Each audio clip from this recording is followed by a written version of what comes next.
राम राम सभी को। मैं अनुराग कृष्ण तिवारी और हम आज बात करेंगे एससी एसटी रिजर्वेशन के रिगार्डिंग आए हुए सुप्रीम कोर्ट के एक अभूतपूर्व फैसले की, जो कि है the state of Punjab and others versus Davinder Singh and others. ये फैसला बहुत ही ज़्यादा हिस्टोरिकल होने वाला है, क्योंकि ये एक तरह से रीडिफाइन करता है रिजर्वेशन को। बेसिकली रिजर्वेशन समाज में समानता लाने के लिए दिया गया है, इसमें किसी को कोई कन्फ्यूज़न नहीं है।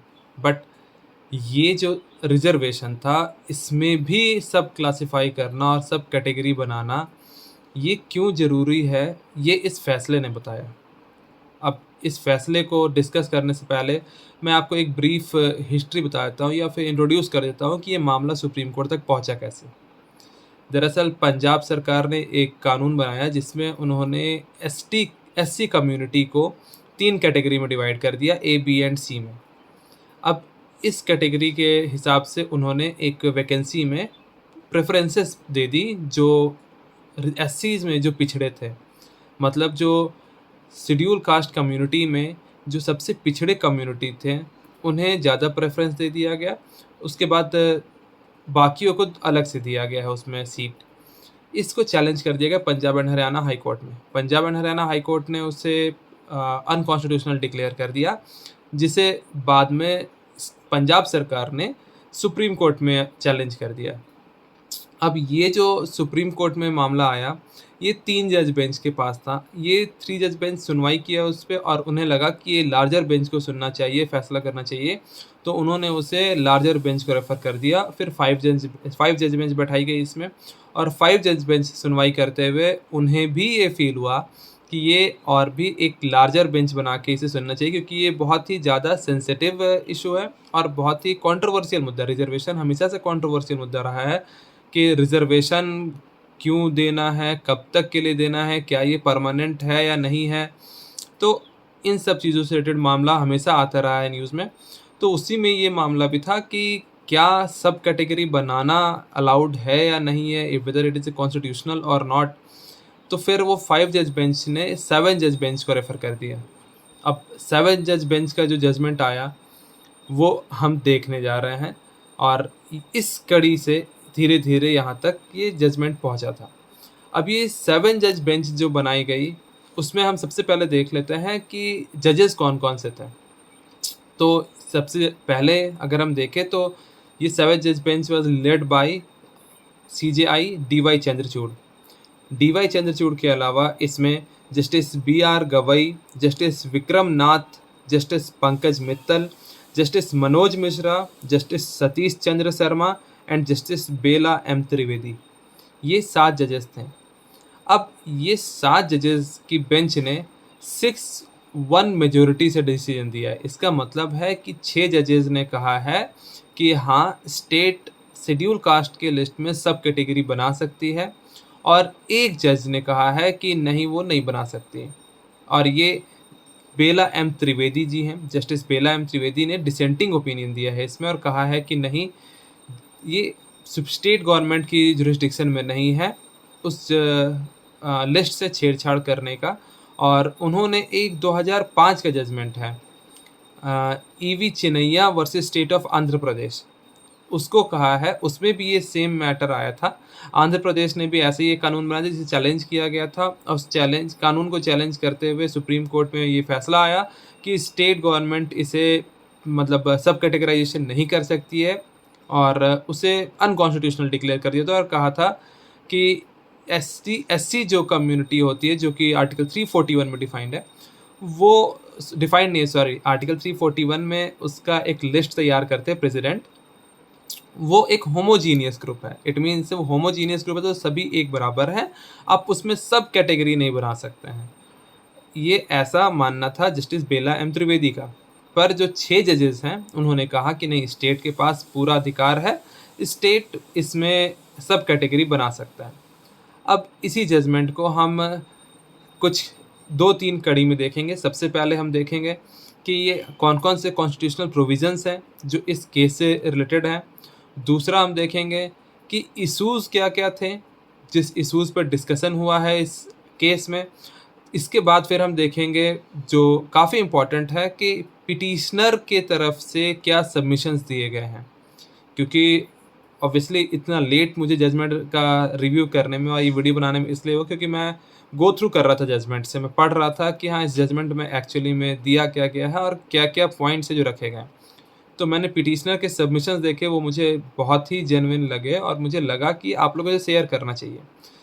तो चूँकि अब जितने भी लॉ बैकग्राउंड के या तो स्टूडेंट्स हैं या फिर स्कॉलर्स हैं, तो मुझे लगता है कहीं न कहीं उन्हें इस जजमेंट को गो थ्रू करना चाहिए और जो नहीं किए हैं, तो उन्हें मैं बता देता हूँ, वो अगर शायद मुझे सुनने के बाद उन्हें और अच्छा लगे, तो वो मेबी इस जजमेंट को गो थ्रू करें। तो उनके हम सबमिशंस को भी देखेंगे, पिटिशनर के सबमिशंस को, उसके बाद फिर हम कन्क्लूज़न पे आएँगे कि हाँ, जजमेंट में कन्क्लूज़न क्या निकाला गया है। So let's begin with the constitutional provisions which are concerned with this judgment. The first is Article 14. Article 14 says equality before law. It says the state shall not deny to any person equality before the law or the equal protection of the laws within the territory of India. Second is Article 15.1 and 15.4. Article 15 says prohibition of discrimination on grounds of religion, race, caste, sex, or place of birth.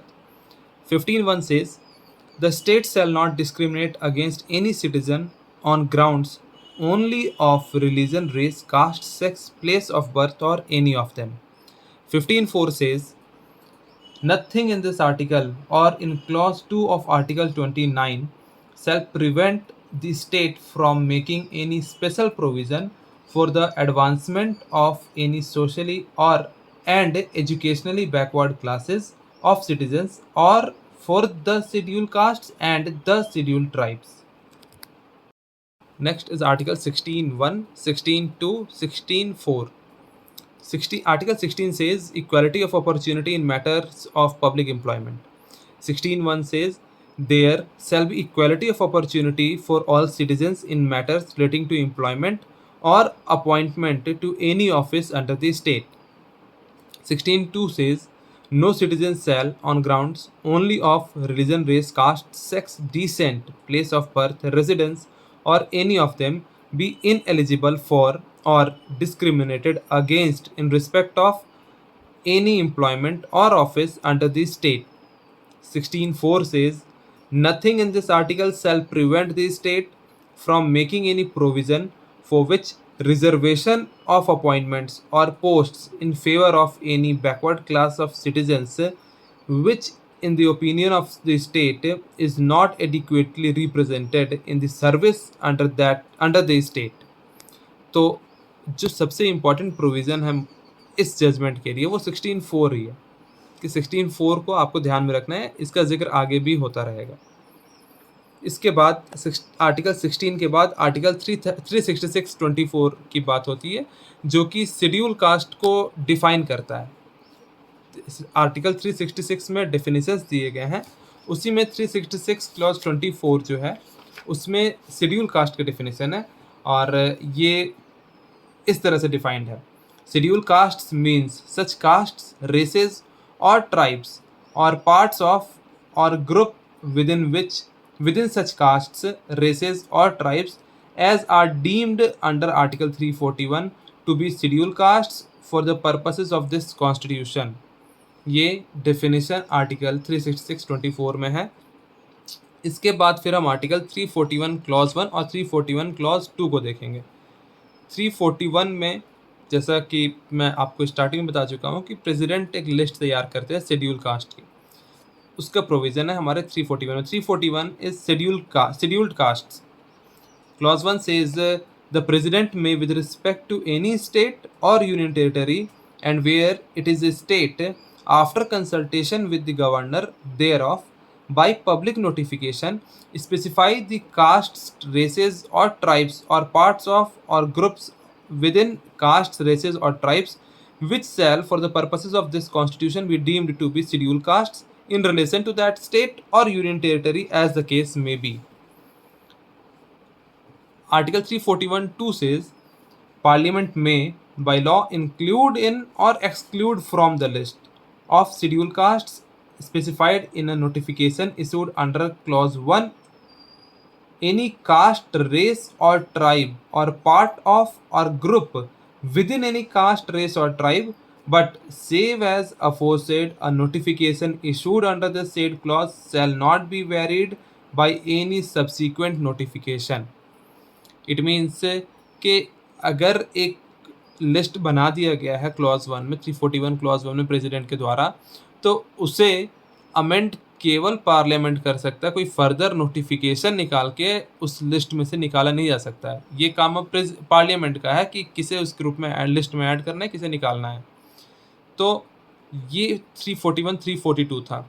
अब जो ये decision है, ये पूरा decision इसी के इर्द गिर्द घूमता है, इन्हीं प्रोविजंस के इर्द गिर्द घूमता है और इसी पे हमारे इशूज़ भी बेस्ड है। एक मेन प्राइम इशू हमारा फर्दर यही रहेगा हमेशा कि वेदर सब classification can be done in a list prepared by president under article 341।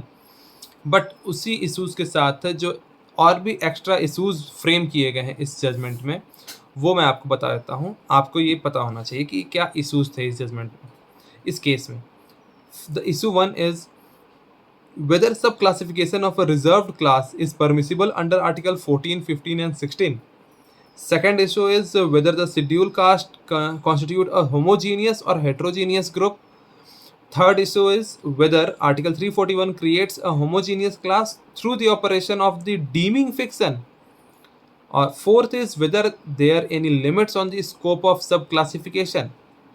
इन चारों के इश्यूज़ के डिसीजन के लिए ही आर्ग्यूमेंट्स हुए हैं। आई मीन पहले तो दोनों पार्टी सबमिशंस अपने दिए हैं, सबमिशंस के बाद फिर डिस्कशन हुए हैं उस पे, उसके बाद फिर जजमेंट आया। तो ये जो इश्यूज़ हैं, इन्हीं के रिगार्डिंग जो सबमिशंस दिए गए हैं पिटिशनर साइड से, मैं उसे भी आपके साथ डिस्कस करूँगा और वो काफ़ी आई मीन मुझे लगता है ऑब्वियसली इतने लर्नेड एडवोकेट्स हैं, आप उनको सुनते हैं तो आपको आपका भी आई मीन जो सोचने समझने का जो लिमिट होता है वो एक्सपेंड करता है। आप भी कनेक्शन कर पाते हैं कि हाँ, आपको लिंक कैसे करना है, कौन से प्रोविज़न कहाँ से इंटरलिंक्ड किए जा सकते हैं। तो नेक्स्ट हम अब जानेंगे सबमिशन ऑफ पिटिशनर्स। तो सबसे पहला इसमें सबमिशन जो है वो mister Gurminder Singh, advocate general for the state of Punjab, and mister Shadan फरासत, additional advocate general for the state of Punjab, इनका सबमिशन है। ये बोलते हैं कि preferential treatment promotes substantive equality. इनका कहना है कि प्रेफरेंशियल ट्रीटमेंट, इट मीन्स जब हम सब क्लासिफिकेशन करते हैं तो it gives preferential treatment and it promotes substantive equality. आपको इक्वालिटी जो है, ऑब्वियसली जब भी इक्वालिटी का बात करते हैं इन पर्सपेक्टिव ऑफ रिजर्वेशन, तो वो equality is given for maintaining social equity. Okay, तो वो इक्विटी के लिए है। Equality is given for maintaining equity. Okay, तो ये सब्सटेंटिव इक्वालिटी प्रोवाइड करेगा अगर हम प्रेफरेंशियल ट्रीटमेंट देते हैं किसी को। तो इनका पहला सबमिशन था। दूसरा सबमिशन इनका है, the schedule castes are not homogeneous group but face varying degrees of discrimination. The first part of the obligation under article 16(4) to ascertain backwardness has been accomplished by the president and subsequently by the parliament under article 341. The second part of the inquiry about inadequate representation is mandate for states.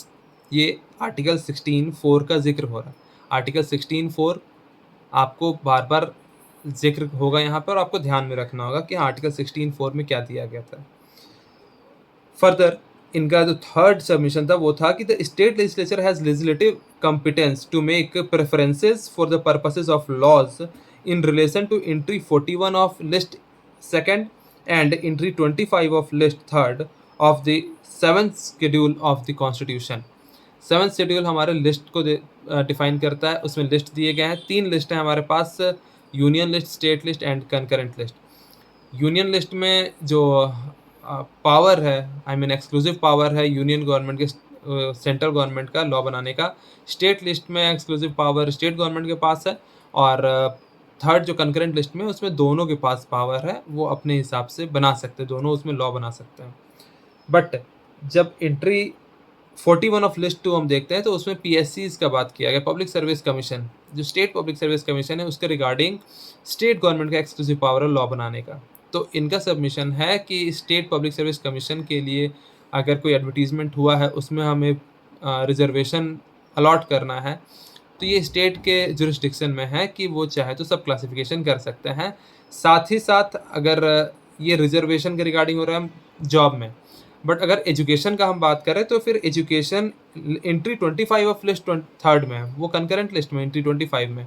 तो इसमें भी बता दिया गया कि इस उसके अंदर भी ये चाहे तो अपना लेजिस्लेशन बना सकते हैं। Further second submission mister Kapil Sibal ji का है। कपिल सिब्बल जी का सबमिशन है कि the constitution permits sub classification. Article 366(24) which defines the scheduled castes envisages that even a part of a caste or a group may be included। और further ये कहते हैं sub classification has no bearing on the power of inclusion and exclusion. ये इनका सीधा साधा कहना है कि सब क्लासिफिकेशन करने और इंक्लूजन और एक्सक्लूजन ऑफ ग्रुप में कोई रिलेशन नहीं है। इससे 341 आर्टिकल 341 में कोई भी छेड़छाड़ नहीं किया जाएगा, क्योंकि आर्टिकल 341 लिस्ट बना दिया गया है। उस लिस्ट से अब किसी को इंक्लूड या एक्सक्लूड नहीं किया जाएगा। उसी लिस्ट में प्रेफरेंसेस डिसाइड किए जाएंगे कि हाँ, कुछ कास्ट्स हैं जो ज़्यादा बैकवर्ड हैं और कुछ कास्ट हैं जो थोड़े अपर हैंड में है, अपर पोजीशन में है as in respect to the other castes. और फर्दर इन्होंने कहा है कि EV Chinnaiah versus state of Andhra Pradesh जो 2005 का जजमेंट है, जिसका मैं पहले भी जिक्र किया हूँ, is not in line with the empirical data collected by the state. According to the view of Justice Reddy in Indira Shane versus Union of India 1992, several castes or tribes within the scheduled castes and scheduled tribes are not similarly situated. तो इन्होंने अपने submission में 2 judicial decisions का जिक्र कर दिया। एक EV चिनैया case का 2005 का कहा है कि इसमें इंपीरिकल डेटा के रिगार्डिंग वो जजमेंट नहीं था, और दूसरा इंदिरा शाने वर्सेस यूनियन ऑफ इंडिया जो कि सब क्लासिफिकेशन करता है ओबीसी कैटेगरी में, उसका हवाला देते हुए कहा है कि उसमें ये माना गया है कि उसमें कुछ कास्ट हैं शेड्यूल कास्ट में जो कि आगे हैं दूसरों के कंपैरेटिवली, और कुछ कास्ट है जो काफ़ी बैकवर्ड है। तो ये सारे सबमिशंस कपिल सिब्बल जी का था और काफ़ी रेलेवेंट सबमिशन है इनका। फर्दर के वेणुगोपाल जी बोलते हैं कि article 14 does not only mandate equal treatment to all but also bars discrimination by equal treatment of unequals. He submitted that Article 38 Clause 2 entitles those who are unequal in status to special treatment to bring them on the same plane. Article 341 has to be read along with Article 38 Clause 2. तो ये भी काफ़ी अच्छा point निकल के आया है कि आर्टिकल 38 क्लॉज 2 को हम आर्टिकल 341 के साथ पढ़ेंगे। आई मीन जब भी हम आर्टिकल 341 में लिस्ट्स बनाएंगे तो हमें आर्टिकल 38 क्लॉज 2 को अपने ध्यान में रखना है कि आर्टिकल 38 क्लॉज 2 क्या कह रहा है, प्रेफरेंशियल राइट दिया जाना चाहिए कि नहीं दिया जाना चाहिए। तो इसलिए इस ग्राउंड पे स्टेट्स प्रेफरेंशियल राइट दे सकती हैं, सब कैटेगराइजेशन कर सकती हैं। Further, R. Venkatramani, Attorney General of India, submits that Article 14 to 16 and Article 341 and 342 operate in different fields. Mere designation Article 341 does not entail homogeneity. इनका कहना है कि आर्टिकल 14, 16, आर्टिकल 341, 342 ये काफ़ी अलग अलग फील्ड में ये डील करते हैं, और चूँकि आर्टिकल 341 के अंडर में ये लिस्ट बन रहा है इसलिए वो एक होमोजीनियस लिस्ट नहीं है। फिर further mister Tushar Mehta, solicitor general of India, submits that equality is not a static concept, it has developed from the judgement of this court in Champakam Dorairajan to Indira Sawhney. Sub classification is an issue of rationalising the affirmative action regime. इनका कहना है कि जो equality concept है वो कोई static नहीं है, वो समय समय पे हम देखते आए हैं कि सुप्रीम कोर्ट के जजमेंट्स आए हैं जिसमें इक्वालिटी को डिफ़ाइन किया गया है और उसका नया एक तरह से हमें लगता है नज़रिया दिया गया है कि हाँ, इक्वालिटी को हम इसमें भी डिफ़ाइन कर सकते हैं, इसमें भी लागू कर सकते हैं। वैसे ही इनका कहना है कि जो सब क्लासिफिकेशन है वो सब क्लासिफिकेशन जो अफर्मेटिव एक्शन बेसिकली जो रिजर्वेशन दिया जाता है उसको रेशनलाइज करने के लिए किया जाएगा, ना कि उसके साथ छेड़छाड़ करने के लिए या फिर उसको कहीं न कहीं वीक करने के लिए। तो ये सब क्लासिफिकेशन के फ़ेवर में इन्होंने ये पॉइंट रखा है कि it is for rationalising the affirmative action regime. Affirmative action regime हम रिजर्वेशन को ही कहते हैं कि अफर्मेटिव एक्शन दिया गया।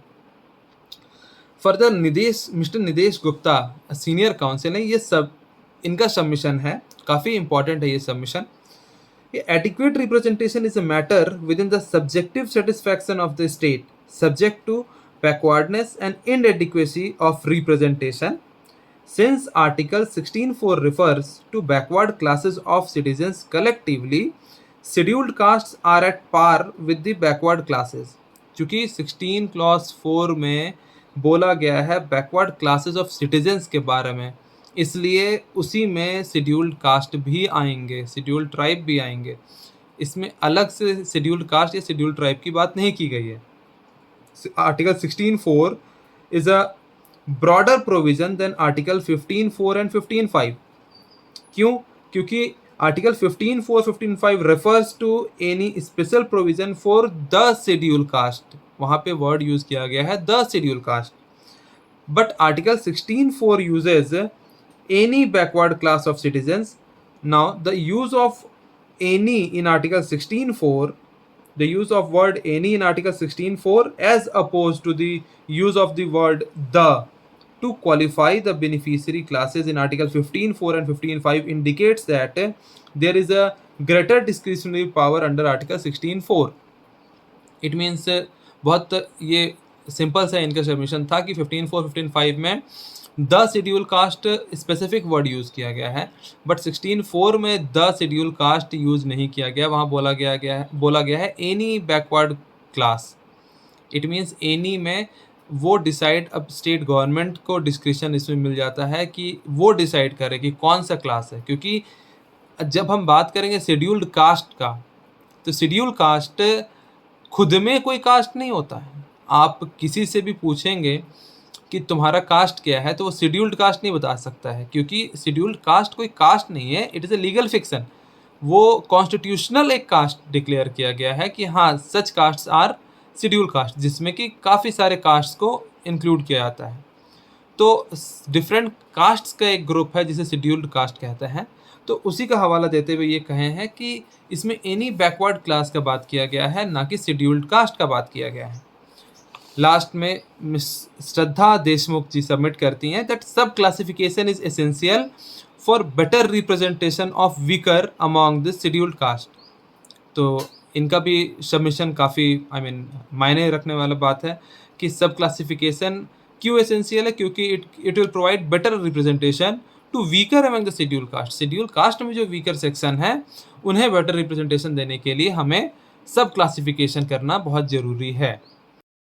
Now the conclusion of this judgment are: first, Article 14 of the Constitution permits sub-classification of a class which is not similarly situated for the purpose of law. Chandrachud जी का कहना है कि जो आपका आर्टिकल 14 है उसमें सब क्लासिफिकेशन किया जा सकता है उन क्लास का जो कि सिमिलरली सिचुएटेड नहीं है। फर्दर इनका कहना है कि in Indira Sane, this court did not limit the application of sub-classification only to the other backward class. This court upheld the application of the principle to beneficiary classes under Article 15(4) and 16(4). ये केवल जो सब classification का principal Indira साने में लाया गया है उसे केवल ओबीसी तक लिमिट नहीं किया गया है, उसे 15(4) और 16(4) में भी अप्लाई किया जाएगा, ऐसा इस कोर्ट ने कहा। इट मीन्स कि इस जजमेंट में कहा है, चंद्रचूड़ जी की जजमेंट की बात कर रहा हूँ मैं। Article 341 clause 1 does not create a dimming fiction. इसमें इन्होंने साफ साफ कह दिया कि आर्टिकल 341 क्लॉज 1 जो है वो कोई डीमिंग फिक्सन नहीं क्रिएट करता है। The phrase deemed is used in the provision to mean that the castes और groups notified by the president shall be regarded as the scheduled castes, even if it is accepted that the deeming fiction is used for creation of a constitutional identity. The only logical consequence that flows from it is that castes included in the list will receive the benefits that the constitution provides to the scheduled castes. The operation of the provision does not create an integrated homogeneous class. It means अगर ये मान भी लिया जाता है कि ये dimming fiction है, प्रोवाइड करता है, तो भी इसका सिर्फ इतना ही मतलब रह जाएगा कि जो कॉन्स्टिट्यूशनल बेनिफिट्स हैं वो उन्हें प्रोवाइड किए जाएंगे। इसका ये कहीं से मतलब नहीं निकलता है कि ये सब क्लासिफिकेशन नहीं किया जा सकता है। इसलिए इसको हम ये मीनिंग नहीं दे सकते हैं कि ये होमोजेनस क्लास हो गया है। वो केवल एक कॉन्स्टिट्यूशनल बेनिफिट्स के रिगार्डिंग एक शेड्यूल कास्ट का एक गठन किया गया है, लिस्ट बनाया गया है, उसको ये दर्शाते हैं, ना कि एक होमोजेनस क्लास को दर्शाते हैं। फर्दर जजमेंट में बोला गया कि sub classification within the schedule caste does not violate article 341(2) because the castes are not per se included in और एक्सक्लूडेड फ्रॉम द लिस्ट। फिर से वही बात है कि जो सब क्लासिफिकेशन किया जाएगा उससे कोई इंक्लूजन या एक्सक्लूजन नहीं किया जाएगा किसी भी लिस्ट में, केवल उसी लिस्ट में जो कास्ट्स हैं उनको सब क्लासिफाई करके ऊपर नीचे का प्रेफरेंशियल राइट दिया जाएगा केवल। फर्दर ये कहते हैं कि sub classification would violate the provision only when either preference or exclusive benefit is provided to certain castes or groups of the scheduled castes over all other seats reserved for the class।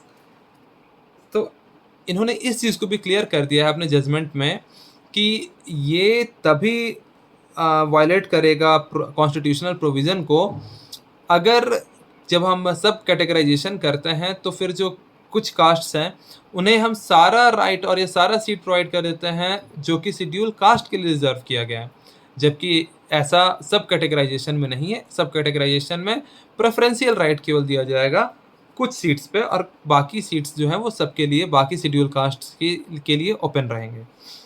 Further इसमें कहा गया कि historical and empirical evidence demonstrates that the schedule castes are socially heterogeneous class, and the state in exercise of power under article 15(4) and 16(4) can further classify the scheduled caste if a there is a rational principle for differentiation and b the rational principle has a nexus with the purpose of sub classification। हम जो भी legal background के हैं वो पहले से ये पढ़ आए हैं कि हाँ रीजनेबल क्लासिफिकेशन का प्रिंसिपल है हमारे पास। अगर आप कोई प्रेफरेंशियल राइट दे रहे हैं तो आपके पास रीजनेबल क्लासिफिकेशन होना चाहिए और उस रीजनेबल क्लासिफिकेशन में आपका जो रीज़न होगा उसका एक रेशनल नेक्सस भी होना चाहिए ऑब्जेक्टिव के साथ, कि हाँ जो आप ऑब्जेक्टिव अचीव कर रहे हैं वो भी कहीं ना कहीं कनेक्टेड होना चाहिए। तो उस ग्राउंड पे सब क्लासिफिकेशन किया जा सकता है। फर्दर इन्होंने कहा कि the holding in Chinnaiah that sub classification of schedule caste is impermissible is overruled, उसे इन्होंने साफ शब्दों में ओवर रूल किया है और स्कोप ऑफ सब क्लासिफिकेशन को भी ये समराइज किए हैं, जिसमें इन्होंने बताया कि the objective of any form of affirmative action including sub classification is to provide substantive equality of opportunity for the backward classes.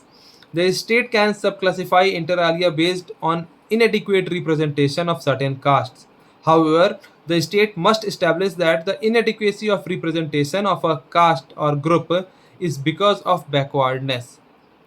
Further, the state must collect data on the inadequacy of representation in the services of the state because it is used as an indicator of backwardness। मतलब state को data लेना पड़ेगा जिसमें वो inadequacy of representation को दर्शाएंगे कि हाँ किस ग्रुप का, किस कास्ट का कितना रिप्रेजेंटेशन है स्टेट के जॉब्स में और कितना नहीं है। उस ग्राउंड पे ही ये सब कैटेगराइजेशन करेंगे।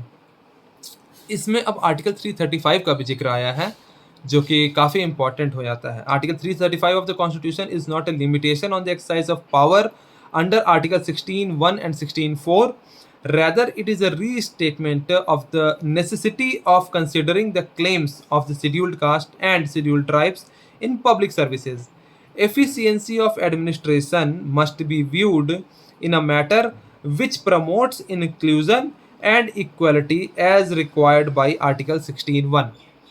अब आर्टिकल 335 में एक जगह बात किया गया है एफिशिएंसी ऑफ एडमिनिस्ट्रेशन की। इस जजमेंट में कह दिया गया कि एफिशिएंसी ऑफ एडमिनिस्ट्रेशन को हमको इस नज़र से देखना है कि उसका मतलब ये निकल कर के आए कि it promotes inclusion and equality as required by article 16(1). मतलब आपको इंक्लूसिविटी दिखाना है, आपको इंक्लूड करना है जितने मैक्सिमम क्लास हो सकते हैं, जितने मैक्सिमम कास्ट हो सकते हैं, उनका प्रॉपर रिप्रेजेंटेशन हो, दैट इज़ इंक्लूजन। बट इस पे ही, इस जजमेंट को, ये यहाँ तक ही इनका जजमेंट था।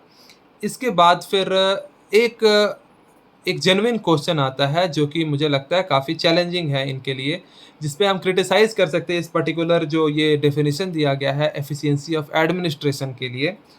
उसमें ये चैलेंज निकल कर के आ सकता है कि क्या ये जो सब क्लासिफ़िकेशन किया जाएगा, उस सब क्लासिफ़ाइड ग्रुप के लिए क्या जो क्वालिफ़ाइंग मार्क्स होते हैं किसी भी कॉम्पिटिटिव एग्ज़ाम में, उसे और कम कर दिया जाएगा? क्योंकि अगर हम इंक्लूज़न के लिए ये क्वालिफ़ाइंग मार्क्स और कम करते हैं, तो कहीं न कहीं जो क्वालिटी होता है किसी भी एडमिनिस्ट्रेशन का, वो उससे आपको कॉम्प्रोमाइज़ करना पड़ता है और वो कॉम्प्रोमाइज़ करना पड़ेगा। तो ये बहुत बड़ा चैलेंज होगा अगर हम इंक्लूज़न के प्रिंसिपल पे जाते हैं, अगर हम इंक्लूज़न को प्रेफ़रेंस देते हैं, तो हमको लगता है कहीं न कहीं आपको क्वालिटी से कॉम्प्रोमाइज़ करना पड़ेगा, जो कि इन लॉन्ग टर्म मुझे लगता है ये काफ़ी हार्मफुल हो सकता है एडमिनिस्ट्रेशन के लिए। तो ये एक चैलेंज निकल कर के आएगा जो मुझे ऐसा लगता है।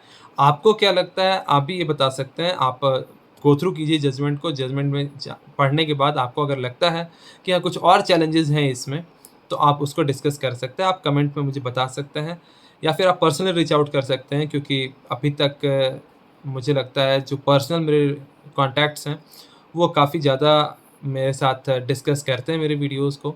तो मुझसे पूछ सकते हैं, मुझसे बता सकते हैं कि हाँ, इसमें ये चीज़ें भी, चैलेंजेस भी आ सकती हैं इन फ्यूचर। और इसके अलावा अगर देखा जाए तो जो ओवरऑल ये जजमेंट है, ये काफ़ी आई मीन हिस्टोरिकल जजमेंट होने वाला है और काफ़ी मुझे लगता है सेलिब्रेटेड जजमेंट भी होगा इन फ्यूचर, क्योंकि ये एक रीडिफाइन कर रहा है ये कास्ट सिस्टम को हमारे यहाँ, रिज़र्वेशन सिस्टम को हमारे यहाँ, जिससे कि कहीं न कहीं एक प्रॉपर रिप्रेजेंटेशन मिलेगा वीकर सेक्शन को, जो एक्चुअल में अब वीकर रह गए हैं। हमारे इंडिपेंडेंस के बाद से 70 साल से ऊपर हो चुका है और अभी तक जिन ग्रुप्स को प्रॉपर रिप्रेजेंटेशन नहीं मिला है, वो रिप्रेजेंटेशन अब इस जजमेंट के बाद से पाएँगे और कहीं न कहीं उनका अपलिफ्टमेंट होगा सोसाइटी में। तो आप अपना जो आपका व्यू होगा, आप मेरे साथ ज़रूर शेयर कीजिएगा और मुझे भी अगर कोई इनसाइट आप दे सकते हो, तो मुझे दीजिएगा। Your comments are always welcome for me. So I hope आपको ये अच्छा लगा होगा, जजमेंट का एक क्रक्स था जो मैंने आपके साथ शेयर किया है। और फर्दर कोई भी ऐसा पॉइंट मिलता है मुझे इस जजमेंट से या फिर फर्दर किसी अदर जजमेंट से, तो मैं आपके साथ शेयर करता रहूँगा। Thank you.